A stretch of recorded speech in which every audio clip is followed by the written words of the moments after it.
Tahukah anda, Nutrika menggabungkan 18 bahan aktif premium dari seluruh dunia dalam satu sachet. Jom kenali apa yang ada di dalamnya. Mango Select diformulasi di Perancis daripada buah manggis membantu menyokong kesihatan sendi. L-Arabinos, sebatian dari batang jagung yang diformulasikan di China, membantu menyokong kawalan gula, kolesterol dan metabolisme. Saffron F diformulasi di Jepun daripada yeast, kaya dengan antioksidan untuk membantu melindungi sel. Vitamin C membantu menyokong sistem imun dan kulit yang sihat. Mulberry membantu menyokong sistem imun. Anggur hitam kaya dengan antioksidan dan membantu mengekalkan keseimbangan tubuh.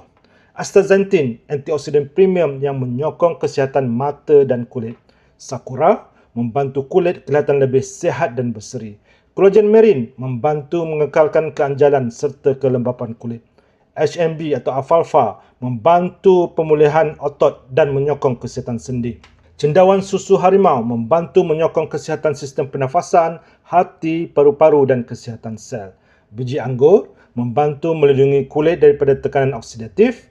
Erythritol memberikan rasa manis dengan membantu mengurangkan pengambilan gula. Cengkeh membantu menyokong sistem imun dan keseimbangan badan.